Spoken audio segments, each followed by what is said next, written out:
Security market में निवेश बाजार जोखिमों के अधीन है। इससे संबंधित सभी दस्तावेजों डॉक्यूमेंट्स को निवेश करने से पहले ध्यान से पढ़ें। हेलो दोस्तों, कैसे हैं आप सब। आप सभी का शुभ ट्रेडिंग एकेडमी के चैनल पर बहुत बहुत स्वागत है फ्रेंड्स। मेरा नाम है गोपाल लोहार और मैं हूं एक सेबी रजिस्टर्ड रिसर्च एनालिस्ट। आज हम निफ्टी और बैंक निफ्टी के एनालिसिस करेंगे। और फ्रेंड्स, आज से लेकर के अब तक जितने भी वीडियो आएंगे सारे के सारे काफ़ी इंपॉर्टेंट रहने वाले हैं, क्योंकि फ्रेंड्स मार्केट के अंदर इंटरेस्टिंग चार्ट बनते जा रहे हैं और धीरे धीरे आपको काफ़ी मज़ा आने वाला है, लर्निंग भी मिलेगी और अर्निंग भी होगी। तो यानी कि देख लेते हैं मार्केट के अंदर क्या होने वाला है, क्या नहीं होने वाला है। और दोस्तों एक डिस्क्लेमर दे देता हूँ, यहाँ पर जितनी भी एनालिसिस की जाती है सारी की सारी केस स्टडी पर्पस के हिसाब से है। अगर इसके ऊपर आप कुछ भी एक्शन लेते हो तो इसकी जिम्मेदारी स्वयं आपकी होगी, मेरी यहाँ पर कोई भी रिस्पॉन्सिबिलिटी नहीं है। मैं यहाँ पर सिर्फ और सिर्फ एक केस स्टडी पर्पस के हिसाब से वीडियो रिकॉर्ड करता हूँ। तो फ्रेंड्स आइए निफ्टी के एनालिसिस को स्टार्ट किया जाए। फ्रेंड्स, हमने शुरू से बात करें कि हमारी जो करेक्शन है वो यहाँ से स्टार्ट हुई थी। इस वाली कैंडल से हमारी करेक्शन स्टार्ट हुई, धीरे धीरे धीरे करके हम यहाँ पर नीचे गए। उसके बाद में हमने यहाँ पर जब आया था बाजार, तब मैंने आपको क्या बोला था फ्रेंड्स कि हम ज़्यादा से ज़्यादा क्या करेंगे, इस पूरे रिट्रेसमेंट की 62% की रिट्रेसमेंट करने के बाद में हम क्या करेंगे, नीचे की तरफ जो है मैक्सिमम जो है वो 23,270 के आसपास, या सॉरी 23,200 के, यानी कि जो रिट्रेसमेंट दिख रही है यहाँ तक ही हम आएंगे। हमने यहाँ पर जो लो क्रिएट करा 23,270 के आसपास क्रिएट करा और उसके बाद में हमने ऊपर की तरफ चाल निकाली काफ़ी अच्छी। इस कैंडल का आप लो पॉइंट देख सकते हो कि 23,260 के आसपास, यानी कि ये हमने लो पॉइंट क्रिएट करा और उसके बाद में हम ऊपर की तरफ ही निकले। तो आप देख सकते हो फ्रेंड्स कि कितनी शानदार तरीके से हमारा काम चल रहा है, एनालिसिस परफेक्ट चल रही है। इसको मैंने आपको क्या बोला था कि हम जिगजैग पैटर्न में एंटर हो सकते हैं, क्योंकि यहाँ पर मैंने जो आइडेंटिफाई किया था, यहाँ पर 1 2 3 4 5, यानी कि 5 वेव में नीचे की तरफ आया है। तो मैं इसको 5 वेव ही गिन रहा हूँ। मेरी एनालिसिस में अभी तक कुछ चेंजेस नहीं हुए हैं, ना ही मैं कर रहा हूँ। हमने यहाँ पर ए वेव हमारा कंप्लीट किया और ए वेव को बनने में हमको लगे 37 डेज़ के आसपास, यानी कि ये जो ट्रेडिंग डेज काउंट होते हैं फ्रेंड्स, इस कैंडल से लेकर के, मतलब इस कैंडल से लेकर के आप यहाँ तक गिनोगे तो 37 कैंडल है यहाँ पर, 37 ट्रेडिंग डेज हमने यहाँ पर ए वेव को बनाने में लगाए। अब हमने यहाँ से जो हम ऊपर की तरफ जा रहे हैं, अब इस पैटर्न को हम समझने की कोशिश करेंगे। शुरू में जब हम आए थे तब मैंने आपको क्या बोला था कि ये वाली जो कैंडल है, इस कैंडल ने जो कैंडल बनाई है, पिछले 4 कैंडलों को हमने 4 से 5 कैंडलों को हमने ख़त्म कर दिया। इट्स सेल्फ अपने आप में पैटर्न कन्फर्मेशन थी और छोटे टाइम फ्रेम में इसने अपना पैटर्न भी कंफर्म किया था। इस वाले एरिया में जहाँ पर आपको दिखा सकता हूँ मैं, ये वाला एरिया में इसने पैटर्न भी कंफर्म किया था इसने काफ़ी अच्छा। और यहाँ तक हमने 5 दिनों का फॉल जो ख़त्म कर दिया था। उसी के बाद में हमारी जो एनालिसिस चल रही है वो इसके आगे की तरफ चल रही है। अब फ्रेंड्स एक चीज़ और है कि यहाँ पर इसने यहाँ से लेकर के यहाँ तक बनने में 9 कैंडल लगी है। इसको इसने यहाँ तक 9 कैंडल में पूरा का पूरा रिट्रेसमेंट कर लिया, यानी कि जो हाई बनाया ना उसको पूरा रिट्रेसमेंट कर लिया, यानी कि इसने ये वाला एरिया भी पैटर्न कंफर्म कर दिया। लेकिन यहाँ पर जो इसने पैटर्न कंफर्म किया ना, यहाँ से ये 3 वेव में किया, मतलब एबीसी के नेचर में किया, इम्पल्स में नहीं किया है अभी फिलहाल। तो अभी ये नहीं कह सकते कि इम्पल्सिव राइज में ऊपर जा रहा है, क्योंकि अगर इम्पल्स में करता तो मैं बोलता कि हाँ इम्पल्सिव राइज में ऊपर जा रहा है। लेकिन यहाँ पर जितनी भी रिट्रेसमेंट हुई एबीसी के नेचर में हुई है। तो अब हम इस वाले को समझने की कोशिश करेंगे और मैक्सिमम जो बाउंस बैक कहाँ तक जा सकता है उसको भी हम समझने की कोशिश करेंगे। तो यानी कि ये वाला एरिया और ये जो हमारा लो पॉइंट है, अगर मैं यहाँ पर ला करके छोड़ देता हूँ तो हमारा जो मैक्सिमम जो ऊपर की तरफ जा सकता है वो जा सकता है 25,120 के आसपास। यानी कि मेरी बी वेव जो है यहाँ पर कंप्लीट हो सकती है 25,120 के आसपास, क्योंकि ये 62% का रिट्रेसमेंट आ रहा है। मेरा वीडियो आप लास्ट वाला उठा करके देखना, जब मैंने फर्स्ट एक वीडियो बनाया था मैंने क्या बोला था कि 38% की रिट्रेसमेंट पर मार्केट नहीं रुकेगा, इससे ऊपर जाएगा, क्योंकि इतने समय के बाद में बाउंस बैक आ रहा है। तो ये जो बाउंस बैक है ये और ऊपर की तरफ जा सकता है। और मैंने उसी दिन बोला था कि 25,100 के आसपास तो हम तो ईजिली जा सकते हैं और जाने की तैयारी कर रहे हैं। और आपके सामने रिजल्ट है, हमने अभी जो हाई बनाया 24,850 के आसपास हमने हाई बनाया और अभी भी हम वहीं पर काम कर रहे हैं 24,700 के आसपास। तो मेरा अभी भी ये मानना है कि हम यहाँ तक बाउंस बैक लेने के लिए जा सकते हैं, क्योंकि चार्ट पैटर्न के स्ट्रक्चर काफ़ी इस तरह से बने हुए थे, यानी कि बी वेव जो है वो 25,100 तक आराम से इजीली कट मुझे दिख रही है। तो अब हम बात कर लेते हैं थोड़ी सी इस पैटर्न की, जो अभी नीचे से जो ऊपर की तरफ निकला है इसको समझने की कोशिश करते हैं फ्रेंड्स। सबसे पहले यहाँ से हमने ऊपर की तरफ निकाला, तो यहाँ पर हमारा जो है इसको 15 मिनट का चार्ट कर देते हैं। उसके बाद में फिर हम इसको ध्यान से देखने की कोशिश करेंगे 5 मिनट के अंदर। तो यहाँ से हम जो ऊपर की तरफ निकले थे, यहाँ से ये हमारी यहाँ पर ए वेव इस वाले एरिया में कंप्लीट हुई थी यहाँ पर, ठीक है। उसके बाद में हमने यहाँ पर क्या करा, इसको थोड़ा सा और जूम करते हैं, इस चीज़ को समझते हैं। उसके बाद हमने फिर यहाँ पर ए वेव यहाँ पर कंप्लीट करी, फिर इसकी बी वेव यहाँ पर कंप्लीट करी, फिर हमने सी वेव यहाँ पर कंप्लीट करी इस वाले एरिया पर, यानी कि यहाँ पर हमारा बी वेव कंप्लीट हुआ था। मतलब पूरा जो है ए बी सी करके यहाँ पर ए बी कंप्लीट हुआ। और अभी हम जो ऊपर की तरफ चल रहे हैं वो सी वेव में चल रहे हैं। तो सी वेव जो है उसकी यहाँ पर आप देख सकते हो कि यहाँ पर 1 2 3 4 और ये 5th, तो यानी कि सी वेव के 5 वेव हमने बना दी है, ठीक है। और अभी हम यहाँ पर एक करेक्शन कर रहे हैं। तो अब हम इसको ना छोटे टाइम फ्रेम में समझने की कोशिश करते हैं 5 मिनट के अंदर। इस स्ट्रक्चर को मैं काफ़ी अच्छे से समझाऊंगा दोस्तों, बड़े वीडियो को ध्यान से देखना। ये जो सी वेव हमेशा होती है वो हमेशा 5 इम्पल्स में बनती है, ठीक है, ये हमेशा ध्यान रखना। सी वेव का जो नेचर होता है वो हमेशा इम्पल्सिव नेचर होता है, यानी कि 5 स्टेप में बनती है, क्लियर कट होता है। तो यानी कि यहाँ से जो ऊपर की तरफ में निकला है यहाँ पर, इसने यहाँ पर ये 1 2 यहाँ पर क्लियर कंप्लीट करा है। यहाँ से लेकर के यहाँ तक इसने 3 बनाया है, ये वाला एरिया आप देख रहे हो। और यहाँ पर इसने अपना लो पॉइंट क्रिएट करा, एक्सपायरी के दिन वो 4th पॉइंट तक करा है, ठीक है, 4th पॉइंट तक करा। तो यानी कि यहाँ से ये ऊपर की तरफ जो चल रहा है ये बना रहा है यहाँ पर ये 5th वाला एरिया। तो यानी कि यहाँ पर इसने क्या करा है कि 5 जो इम्पल्स है वो यहाँ पर कंप्लीट कर दी इस वाले में। तो यानी कि सी वेव के अंदर 5 इम्पल्स जो यहाँ पर कंप्लीट हो चुकी है। क्योंकि 5 इम्पल्स इसलिए कंप्लीट हो गई मैं बोल रहा हूँ क्योंकि यहाँ पर जो है ना इसने लो पॉइंट ये वाला क्रिएट कर दिया, मतलब ब्रेक डाउन कर दिया।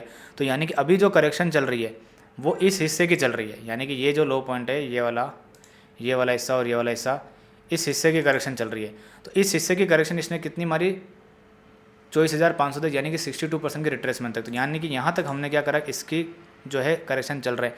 इसकी करेक्शन के अंदर जो चल रहे हैं वो यहाँ पर ये चल रहे हैं कि ये बनाया इसने ए वेव, यहाँ पर जो है ए, ये जो बनाया ए बी और ए सी, यानी कि मंडे के दिन, मतलब ये जो मंडे के दिन जो मार्केट खुलेगा हम ज़्यादा से ज़्यादा जो नीचे की तरफ आ सकते हैं। मुझे ऐसा लगता है कि यहाँ पर ये सी वेव बनाने के बाद में, यानी कि ये ए, ये बी और ये सी, यहाँ पर ये बी सी कंप्लीट होने के बाद में इसको बना देते हैं ताकि आपको भी हेल्प मिल जाएगी। यहाँ पर हमारा ए वेव ये कंप्लीट हो गया, ये हमारा बी कंप्लीट हो गया और यहाँ पर हमारा सी वेव कंप्लीट हो जाएगा, ठीक है, 24,620 के आसपास। उसके बाद में फिर हम ऊपर की तरफ जाएंगे और हो सकता है कि हमने इस वाला एरिया के आसपास हम एक बार वापस से 850 के एरिया को टेस्ट करें। अगर हम 850 के एरिया को टेस्ट करने के बाद में वापस से नीचे आते हैं सपोज करो, तो ये पूरा नेचर ए बन जाएगा, फिर यहाँ पर बी बन जाएगा और फिर यहाँ पर सी बन जाएगा। फिर वापस से हम ऊपर जाने की संभावना ज़्यादा है, ठीक है। ऊपर जाने की संभावना ज़्यादा इसलिए फ्रेंड्स क्योंकि कभी भी जब 4th और 5th में जो समय लगता है उसको अगर कम समय में काट देता है तभी जाकर के माना जाता है कि सी वेव यहाँ पर कंप्लीट हो चुकी है। लेकिन यहाँ पर तो ये अभी इसने समय निकाल दिया, एक दिन निकाल दिया पूरा, और इसने अभी तक ये लो पॉइंट काटा नहीं है। इसका मतलब हो सकता है कि 5 के बाद में एक्सटेंशन में ऊपर की तरफ जा सकता है और कम से कम यहाँ तक जा सकता है। तो मेरा अभी भी ये मानना है कि 24,850 के ऊपर सस्टेन करते हैं तो 25,100 और 25,000 तक आराम से इजीली जा सकते हैं। तो उसके लिए अब आपके लिए स्टॉप लॉस क्या रहेगा, ये मतलब यहीं से नीचे की तरफ पलटेगा तो ये 600 वाला एरिया। और आपको अगर मान लेते हैं कि मंडे ट्यूसडे को ये देखने को मिलता है कि ये वाला जो लो पॉइंट दिख रहा है 24,300 का लो पॉइंट, अगर ये काट देता है तो सी वेव जहाँ पर टॉप लग रहा होगा ना वहीं मार्क हो जाएगी, ठीक है। तो ये चीज़ ध्यान रखना है। तो मंडे के दिन में आपको क्या ध्यान रखना है फ्रेंड्स, मैं आपको बता देता हूँ। सिंपल से एनालिसिस देखो, मैंने इजी अंडरस्टैंडिंग में समझाई आपको। मंडे के दिन आपको ये ध्यान रखना है कि ये जो स्ट्रक्चर नीचे गिरा है इसकी यहाँ पर ये जो करेक्शन चल रही है वाली, ये ए बनाया इसने, बी बनाया और ये सी बना रहा है यहाँ पर सी बनाने के बाद में ये ऊपर की तरफ जाएगा 24,850 के आसपास, ठीक है। लेकिन अगर मान लो 600 से नीचे आने की कोशिश करता और ये इसने ये वाला एरिया नहीं काटा, सपोज करो हल्का सा काटता भी और फिर ऊपर जाता तो भी ऊपर जाने की संभावना है। यानी कि जब तक इस लो पॉइंट के नीचे सस्टेन नहीं करेगा मार्केट ज़्यादा 24,500 के नीचे, तब तक संभावना ऊपर जाने की ही है, ठीक है। तो व्यू आपका अभी ऊपर ही रखना है। लेकिन आप ये देखते हो कि ये लो कट गया है 2300 का मंडे के दिन ही, तो समझ जाना कि टॉप आपका यहीं लग गया। सी वेव जो है यहीं पर कंप्लीट हो गई और मुझे यहीं मार्क करनी पड़ेगी, और बड़े टाइम फ्रेम की जो बी है वो भी मुझे यहीं मार्क करनी पड़ेगी, ठीक है। तो मैंने आपको दोनों केस समझा दिए, ठीक है। अब मेरे से पूछोगे क्या संभावना ज़्यादा है, तो संभावना ऊपर जाने की ज़्यादा है क्योंकि ये जो स्ट्रक्चर बन रहा है मेरे को ऐसा लग रहा है यहाँ खत्म नहीं होगा, ये स्ट्रक्चर यहाँ जाकर के खत्म होगा 25,100 और 25,000 के आसपास, ठीक है। मेरी संभावना ये। लेकिन केस नंबर सेकंड भी मैंने आपको बता दिया कि अगर ये 24,500 के नीचे सस्टेन करता है और इसने ये वाला एरिया जो बना रखा है 24,300 का लेवल काट देता है मंडे के दिन ही, तो इसका मतलब फिर जो है यहीं पर हमारे सी वेव मार्क हो जाएगी और फिर हम यहीं से नीचे की तरफ आएंगे, ठीक है। ये चीज़ें पूरी की पूरी एनालिसिस की। अब ये रिट्रेसमेंट हटा देते हैं वापस से और इसको मैं 1 घंटे के चार्ट में कर देता हूँ। अब फ्रेंड्स ये चीज़ें, एक चीज़ और मैं आपको बताता हूँ कि यहाँ पर जो हमारा ये बाउंस बैक जो ऊपर की तरफ चल रहा है ये वाला, इसको पूरे ना कितनी कैंडल हो गई मैं आपको गिन के बताता हूँ। यहाँ से लेकर के कितनी कैंडल हुई इसको देख लेते हैं अपन। यहाँ पर आप इसमें टूल में जा करके निकाल सकते हो कि कितनी कैंडल हुई कितनी नहीं है। ये जो ग्रीन कलर की कैंडल से लेकर के इस रेड कलर की कैंडल पर ला कर छोड़ देंगे तो यानी कि यहाँ पर 11 दिन हो चुके हैं, क्योंकि ये 10 बार जो दिखा रहा है ना, 10 बार में एक और एक्स्ट्रा करना होता है तभी जा करके 11 होती है। मैं आपको काउंट करके भी बता देता हूँ, 1 2 3 4 5 6 7 8 9 10 11। तो यानी कि 11 डेज़ का राइज़ हो चुका है। अभी हमारे सामने 8 के बाद में 13 होता है, तो यानी कि 2 दिन का राइज़ अभी ऊपर और बचा हुआ है, ठीक है। 13 डेज़ जब पूरे हो जाएंगे उसके बाद में देखेंगे 13 डेज़ के अंदर अंदर अगर ये अपना पूरा टारगेट कंप्लीट कर लेता है तो जैसे ही नीचे का लो पॉइंट अगर ब्रेकडाउन होगा तो हमें पता चल जाएगा कि हमारा जो बाउंस बैक है वो कंप्लीट हो चुका है। तो यानी कि मिनिमम 62% की रिट्रेसमेंट है जहाँ पर जा रहे हैं। और आपके सामने ये जो जीरो बीट की जो ट्रेंड लाइन दिख रही है ये वाली, ये भी जब तक ब्रेकडाउन नहीं करती है, देखो वो लेवल वहीं आ रहा है जहाँ पर मैंने सी वेव मार्क करी, उस ट्रेंड लाइन जो है वो वहीं आ रही है, देखो यहाँ पर। इसीलिए मैं आपको बोल रहा हूँ कि जब तक 500 और ये लेवल नहीं कटा, शॉर्ट में ज़्यादा जाना नहीं है अभी। इमीडिएटली काट देता और ये फोर्थ पॉइंट का लो पॉइंट काट देगा ना, तो फिर तो मान लेंगे कि सी वेव जो है हमारी यहीं कंप्लीट हो गई ऊपर की तरफ, यानी कि ये वाला एरिया जो है यहीं मार्क हो जाएगा और जो बी है वो यहीं मार्क हो जाएगी। तब तक अगर ऐसा नहीं होता है तो हम ऊपर की तरफ ही लेकर के चलेंगे, ठीक है। तो मैंने आपको अच्छे से समझाया फ्रेंड्स, इसमें मुझे नहीं लगता कोई डाउट होना चाहिए। मुझे लगता है मंडे के दिन ऊपर जाने की संभावना ज़्यादा है, एक बार हल्का सा नीचे जा करके ऊपर की तरफ निकल सकता है। तो ये थी पूरी निफ्टी की निफ्टी एनालिसिस। अब हम एक बार बैंक निफ्टी को देख लेते हैं। बैंक निफ्टी के अंदर भी फ्रेंड्स सेम ऐसा का चीज़, मैंने इसके अंदर आपको क्लियर कट बोला था कि इसने इस वाले एरिया को बहुत कम समय के अंदर ऊपर की तरफ ब्रेकआउट कर दिया, तो यानी कि पैटर्न कंफर्म कर दिया। तो ये एक बार यहाँ तक तो जाएगा ही जाएगा पुराने वाले हाई के आसपास, हो सकता है कि पुराने वाले हाई से भी थोड़ा और ऊपर चला जाए, ठीक है। अब इसको इम्पल्सिव में बाद में काउंट करेंगे, अभी एबीसी करते हैं। इम्पल्सिव नेचर भी बन सकता है, लेकिन अभी एबीसी करके चलते हैं क्योंकि ये पूरा एक करेक्शन का ही पार्ट है। क्योंकि मैं निफ्टी में जब 62% की रिट्रेसमेंट देख रहा हूँ तो इसमें इम्पल्सिव काउंट अभी नहीं करूँगा, बाद में देखेंगे अगर 62% के ऊपर निफ्टी टिकेगी तो, ठीक है।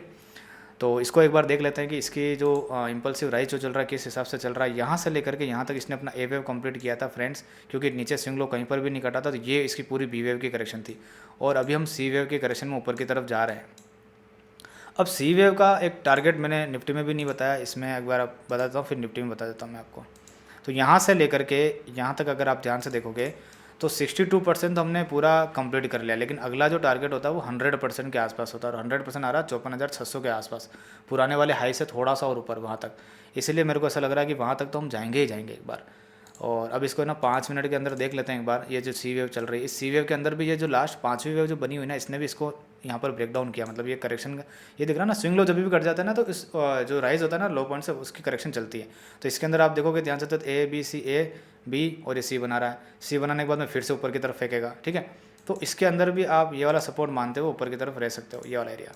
हाँ 53,200 का, जब तक 53,200 का लेवल नीचे की तरफ ब्रेकडाउन नहीं करेगा और ये वाला एरिया, ये वाला एरिया, तो जब तक मार्केट जो है नीचे की तरफ नहीं आएगी, बैंक निफ्टी भी ऊपर की तरफ ही रुझान रखना। और इसके अंदर भी जीरो भी ट्रेंड लाइन चल रही है, जब तक ये ब्रेकडाउन नहीं करेगी व्यू ऊपर का ही रहना चाहिए आपका, ठीक है। तो मंडे को अगर साइडवेज रहा तो ट्यूसडे को ऊपर की तरफ जा सकता है। अब निफ्टी में भी एक बार सी वेव की जो रिट्रेसमेंट है वो लगा करके दिखा देता हूँ मैं आपको, टारगेट भी बताता हूँ कैसे क्या आ जाएगा। ट्रेंड बेस फिबोनाची एक्सटेंशन हमें उठाना होता है और यहाँ से लेकर के जो ए वेव का हाई बनता है वहाँ से लेकर के ये जो लो पॉइंट बी वेव का क्रिएट होता है वहाँ पर ला करके हमें छोड़ना होता है। और उसके बाद में आप देखिए 100% कहाँ पर आ रहा है, 24,975 के आसपास। इसीलिए मैं 25,000 और 25,100 का लेवल लेकर के चल रहा हूँ, वहाँ तक हमारा सी वेव का टारगेट होगा। मिनिमम टारगेट तो इसने 62 का पूरा ही कर दिया, लेकिन अब उसके ऊपर जा चुके हैं यहाँ पर। तो कम से कम ये टारगेट तो आप मान करके चलिए आने वाला है, संभावना बहुत ज़्यादा कि वो टारगेट आएगा।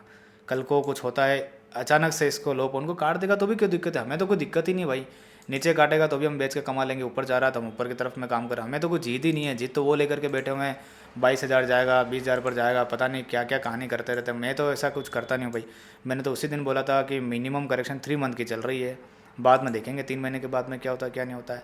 और डे टू डे जिएंगे इसको साथ के साथ। यहीं पर मैंने आपको बोल दिया था यहीं पर कि हम 25,000 की तरफ जा रहे हैं और आप देख लो रिजल्ट आपके सामने है। तो ये होती है एनालिसिस और रिलेट वेव का पावर, ठीक है।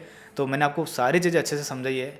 आज की वीडियो को मैं यहीं पर वाइंड अप करूँगा, फिर मिलेंगे अपन नेक्स्ट वीडियो में। ये वीडियो कैसा लगा कैसा नहीं लगा मुझे कमेंट बॉक्स में लिख करके ज़रूर बताना फ्रेंड्स, क्योंकि आप कमेंट बॉक्स में मुझे लिख कर बताओगे तो मुझे काफ़ी मोटिवेशन मिलेगा, वीडियो बनाने में मज़ा आएगा और एनालिसिस करने में काफ़ी मज़ा आ रहा है क्योंकि चीज़ें हमारी फेवर में चल रही। तो आज के वीडियो को यहीं पर वाइंड अप करते हैं, फिर मिलते हैं अपन नेक्स्ट वीडियो में। Thank you so much.